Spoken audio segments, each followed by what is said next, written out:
Jezus pravi, kdo hoče hoditi za menoj, hodi se z nogami. Zato je potrebno na romanju vsaj del poti, ki jo zmoremo prehoditi z nogami. Kajti za Jezusom sem hodil osebno, za Jezusom v življenju se ne moremo voziti za avti, za avioni, z vlaki in čem podobno. Ampak samo osebno lahko hodimo za njim. In zato je Janez zapisal, da je pri zadnji večerji Jezus učencem umil noge. Si predstavljate? Bog poklekne pred tabo in to je vsaka sveta maša. Vsaka sveta maša je zadnja večerja. Bog poklekne pred tabo, ki si njegov učenec ali učenka. In ti umije noge, kar je delo službe. Zakaj? Zato, da bi te noge bile sposobne hoditi za njegovimi nogami, po njegovi poti. In on je pot. In njegova pot, njegove noge so edine, ki so v tej zgodovini človeštva bile sposobne v lastni moči prehoditi tudi dolino smrtne sence, to je smrt, in skozi smrt priti v obstajanje, v življenje. Edine noge, ki jih smrt ni zaustavila.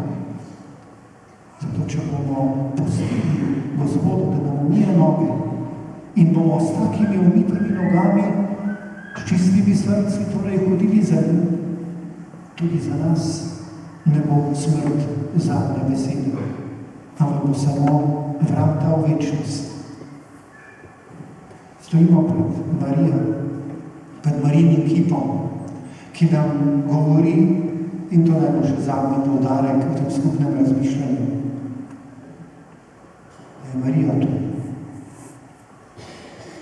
Tu ni samo kip Marije. Marijin kip nas samo spominja, da je Marija tu, da je Marija živa. Marija je z dušo in telesom vzeta v nebo in zato je sposobna po Božji milosti biti tudi v tem trenutku preuhajanja Evharistije tu. Pa tudi sicer nas spremlja v življenju na prav poseben, drugačen način, kakor drugi svetniki. Živimo tudi v letu 200-letnice rojstva svetega Janeza Boska. Mi prihaja na misel iz njegovega življenja en dogodek. V starih letih je obiskoval eno skupno sestro. In ko je prišel na njih, jim je rekel, Marija je tu. Marija je vedno med vami. Marija moli in prosi za vas, vas spremlja. Pa je njegov tajnik je hodil malo pomagati. Pa je rekel, veste, sestre, Don Bosko vam hoče povedati, da je Marija v nebesih vedno za vas moli, vedno za vas skrbi. Pa ga Don Bosko malo porine na srce, ne, Marija je tu. In jo je videl, kako hodi med sestrami. Podobno zgodbo ali podobno resničnost nam govorijo tudi razna Marina prikazovanja. Čez 2 leti, leta 17, bomo obhajali 100-letnico prikazovanja Fatime. Drugo leto, maja, bo prišla zopet Marija Romarica in bo romala po Sloveniji od maja do oktobra. Romarska središča, kakor je to je eno najstarejših na Slovenskem. Marijina romarska središča, tudi druga pri nas, govorijo prav o tem, da je Marija živa in je tu, dejansko tu med nami živi in med nami pomaga uresničevati Božjo voljo, to, kar Bog hoče. Pa naj bo to v narodu, v družini, še posebej danes morda izpostavimo pred Marijo naše družine, ko se pripravljamo na sinodo o družini.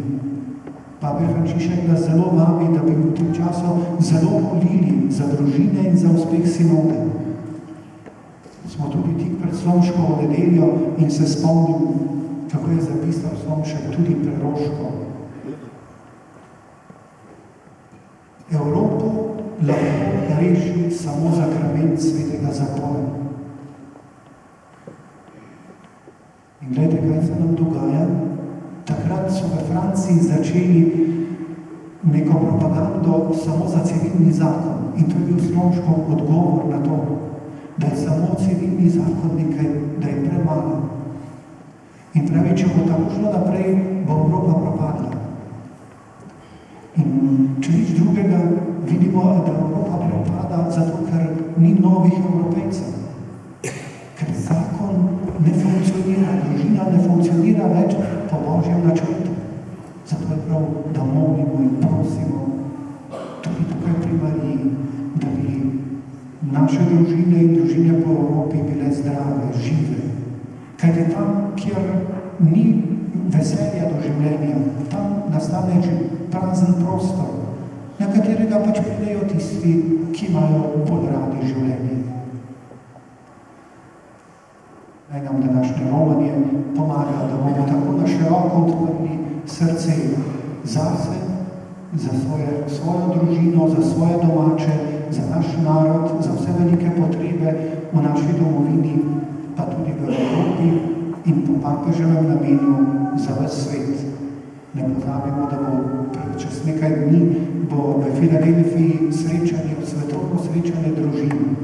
In tudi tja naj naša molitev pohiti, da bi Marija nam izprosila tiste milosti, ki jih najbolj potrebujemo. Amen.